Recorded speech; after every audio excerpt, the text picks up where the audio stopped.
everyone, my name's Nina and I am back with my December wrap up.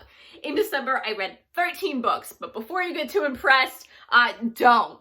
Some of them were in fact kids' books. So I particularly like to read a lot of children's nonfiction books because I find it much easier to digest and a lot more like fun facts, which I really enjoy. So I read a bunch of them this month because every year Goodreads has a reading challenge to set a certain amount of books. And I set my amount as 60 this year, and I did succeed with that, but I mentally really wanted to get to 100 books. And so I rushed it in December, and I did in fact make it to exactly 100 books this year because I read a handful of kids' books. So I am here to show you everything that I read in December. So let's jump into it. The first book I have is one of those kids' books. It's called How They Croaked by Georgia Bragg. This book was actually a really cute little fun book that discussed how certain famous or historical figures throughout time have died and how they died. It gives you like 4 pages worth about that person, how they died, and then the last 2 pages are kind of like fun facts about whatever illness they died from, or historical notes, or fun facts about that historical person. And at the end of this book, they give you this neat little graph, if I can find it here, yeah. They give you this neat little graph about how different people in the book all connect with each other. So I thought that was interesting. Moving on to not a children's book, we have a smut novel. I really enjoyed this book. This was given to me as a Christmas present from my best friends. It's called Ice Planet Barbarians by Ruby Dixon. This blew up this year. I thoroughly enjoyed it. It wasn't any sort of groundbreaking writing, but it was hilarious and it was very enjoyable. The sex scenes were amazing. I mean, that's why I read it, obviously. And this cover is just stunning. It looks like a YA fantasy book. It is not, but I loved it. Another book I very much loved is The Lost Apothecary by Sarah Penner. This cover is just absolutely stunning. This is a historical fiction with like fantasy elements, some magical realism kind of thrown in there. It gives 2 different perspectives and goes back and forth between present day with this woman who is on a trip kind of just finding herself after her marriage starts to fall apart. And she is researching about this lost apothecary. And then it gives us this apothecary's perspective. And this lost apothecary has helped women by giving them different poisons to help murder their significant others. I found it really intriguing. I found it just beautifully written. I loved the different perspectives. And I just thought it was just grasped me. I don't have any better words to explain. I am not an eloquent speaker. Just read the book. Moving on to a relatively chunky book, I picked up The Court of Thorns and Roses by Sarah J. Maas. People have been talking about the series for years. I waited and waited and waited for my library to get it, and they never did. So I had the first book on my shelf, and I plan on getting the other books from different libraries. This is a YA fantasy. Some libraries have recategorized it as adult because as the series goes on, it gets a little steamier.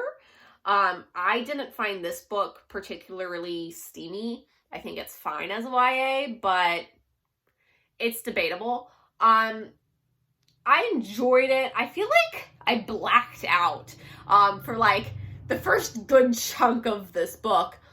But like the last 150 pages, I really got into it. It deals with this human girl who is out hunting one day and she accidentally kills a fairy. And fairies are perceived as these horrible creatures who have terrorized humans and used to keep them as slaves and whatnot. And after she kills this fairy, there is a treaty that says that she is to either be killed in return or go and be held captive by these fairies. So she is taken and held captive by this king fairy type dude, but there's other more mischievous things going on. and then she falls in love with her captor. We love Stockholm Syndrome. So anyway, more Smut novels. We have 2 books by Helen Hard. We have Craving and Obsessed. I think this is like a 23 book series. My library has the first 3. I read the first 2. I do not plan on continuing on. These were hella boring. These were terrible written. This is a toxic relationship. I hate the main characters. The sex scenes were fine, but they weren't even that great. So I read Smut novels for the terrible writing and the great sex scenes. And this didn't give me what I need to get through the book. The first one I just thought was so atrocious that I got through it relatively fast. And I enjoyed it because it was just so terrible and it made me hate it. The second one was just so awful that I couldn't find it funny because I just was so mad about it. It deals with this girl who moves in with her best friend and her best friend's brother, and her and the brother fall in love a little bit, but they're all just like, oh, I'm damaged, and there's a toxic relationship going on, and he has demons from his past that haunt him and make him feel like he's unlovable, so he just pushes people away. I give these books 0 stars. Moving on, we have another kids nonfiction called Rad American Women A through Z. I really liked the cover and the artwork of these books. And a love-hate thing I had with this book is I didn't know any of the women except for one. Flojo is in here, and I knew who that was. Every other person in this book I did not know, which I found to be intriguing, but at the same time a little frustrating. I'm like, who are these people? I want to read more about people I know. But at the same time, it was great to learn about women in history that I had not heard of. And I did love the artwork. It gives you like 1-page synopsis of each person and what they did and why it's important. It goes through the alphabet A through Z. So yeah, it's a nice kid's book. And now we have another YA. This is a YA contemporary that really heavily deals with grief. This is called Summerbird Blue by Kimmy Bowman. Not really sure if that's how you say her name. I apologize. She wrote Starfish, which was in my top 10 favorite books quite a few years ago. So I finally picked up her second one that my library had. This is a really beautiful cover. I wasn't drawn into this one as I was with Starfish, which I was a little disappointed by. But as a YA book that deals with a young teen grieving about the death of her sister, her younger sister that she feels was so much better than her, and she feels like her sister deserved to live over her in this accident that happened, and her just coming to terms with losing her sister and finding her way back to music and finding out who she is without her family. Also this month I read Where the Crawdads Sing by Delia Owens. This has been a very popular checkout at my library. I finally decided to read it. It's not really my type of thing. It is like a historical fiction that deals with a girl who's kind of an outcast in her community, and she's going through a murder trial. She's accused of murdering this young man, and it kind of takes you through her life and how she grew up and how she was always deemed the outcast and kind of shunned from society, and how biased this murder case could really be, considering there was no real hard evidence of her being the suspect in this crime. And I read this almost entirely in one day. I think I read 320 pages out of like 370. Yeah, I read 320 pages all in one day. It kind of took a second for me to get into the story, but once I did, I devoured it. I enjoyed this book, but I don't think it deserved the hype that it got. Moving on, I'm going to mention all 3 of these at the same time. I have a couple Who Was books. So I call these the bobblehead books. So I read Who Was Jane Goodall, Thomas Alvin Edison, and Abigail Adams. So I had never really known too much about any of these. Like, I've heard of all of them, but not really in depth. So I read these short little chapter books that are about 100 pages each.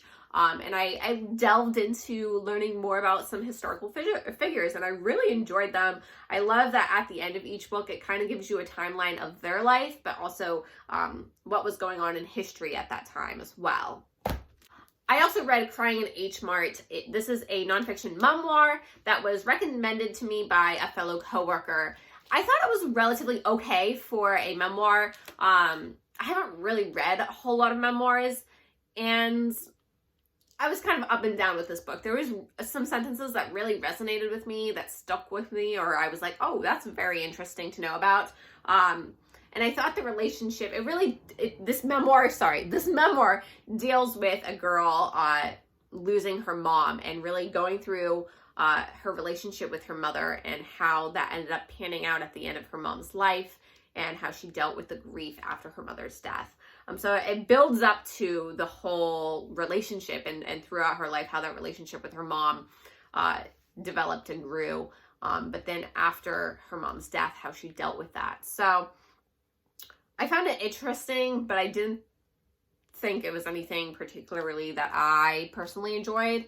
The last book I have to type, I don't remember if I read this in December or not. I don't think I did. Never mind. I'm going to say this is the last one. The last book I read in December is Her Pretty Face by Robin Harding. This was a thriller book, but I didn't find it all that thrilling. I felt like it was pretty obvious who the murderer in this book is. It deals with two different women who become best friends, and one of them has this deep, dark secret from their past where they were involved with a rape and murder of a young girl. And the author kind of wants you to guess, like, which woman did this bad thing. But I felt like it was very obvious who it was. But at the same time, you deal with one of the main woman's daughters and going through her life and how she feels so detached from her mom and is seeking validation through other people and how that all connects. I thought this was a meh book. I don't really have much to say about it. I'm going to shortly mention this because I don't remember if I read it this month or last month, but I read Malibu Rising by Taylor Jenkins Reid. It was absolutely beautiful. I mentioned it in my best books of 2021, but I don't think I read it this month, so I'm going to sit it aside because I think I've already talked about it in a different video. This is everything that I read this month. I hope you enjoyed this video. I know it was not anything very well spoken, but I hope you have a wonderful day. And comment down below what you thought of some of these books or what you read in December. And have a great day. Bye!